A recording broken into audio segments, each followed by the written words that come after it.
If you have a mindset of we will do whatever it takes, we will never quit no matter what, then it's just it becomes a matter of when will you reach your success, not if. So to tell my story real quick, and we were realtors in Arizona in the early 2000s and did well until the market crashed in 2007. And right around the same time, I heard an advertisement for David Lindahl. We learned that North Carolina was a great emerging market. And after a long year of trying to find the right property to buy with plenty of ups and downs, where anyone without the right mindset would have definitely quit. And that's a whole nother story. But we just kept pushing forward, and we pushed through the challenges and finally found a 23-unit apartment complex that we decided to buy, and we negotiated seller financing.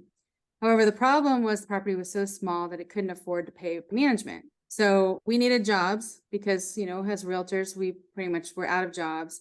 We decided to move our family across country.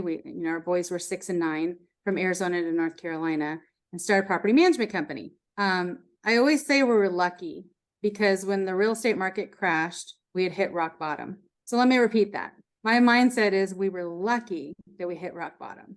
I mean, how many people say that? The reason I feel we were lucky is because if we were comfortable in, say, like $100,000 job, or, with a salary of $100,000, we would never have taken the leap, and we would still be in that job today. And I admit that back in 2009, at the time, I had trouble seeing ourselves as lucky. It was definitely kind of a nightmare, but we had faith in ourselves and each other and God. And even though I was scared to death, I have so much gratitude for my former self for believing and taking that leap. We had a bunch of debt and no money coming in, but we had a choice to make. We had gotten a taste of that self-employment, not having anybody to answer to.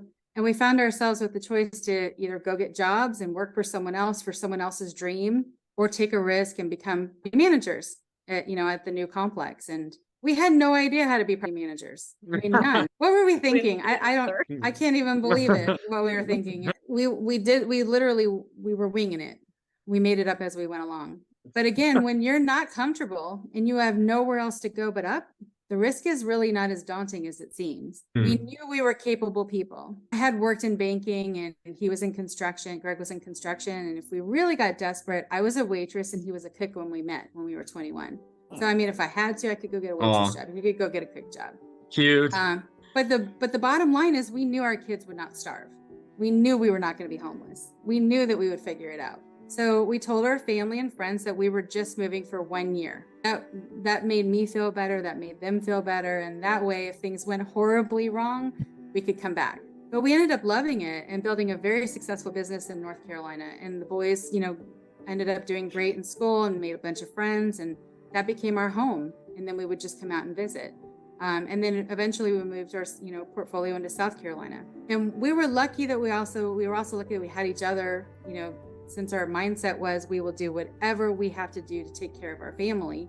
It really was a no-brainer. And yeah, it was scary, but we worked hard. Greg did maintenance and I collected rents, and I even knocked on doors for rent money and did my own evictions and learned way more about evictions than I ever wanted to. And we even did our own taxes. I mean, we had 12 LLCs at one time and I was doing all my own taxes for like 10 years. We did that. Absolutely not. It was Absolutely a good, not. It took me, it was a nightmare. This is why I have medical issues. It took me 3 years to unravel all that to get the new CPA to come and take all of those off of my shoulders. One thing led to another, and our hard work finally paid off, and we ended up building relationships that helped us grow our business. Namely Ryan and Tyler were a huge one, to thousands of units, and ultimately financial freedom. And if it wasn't for our mindset, we would not be where we are today. We could have quit a million times. We had a million different excuses for it. Mindset truly is everything. Courage. Like one word that just kind of stands out the whole time is courage. It takes courage. Well, it does, but what else would we have done? We were going to go. Yeah, responsibility is what comes up for me. Like you were all responsibility.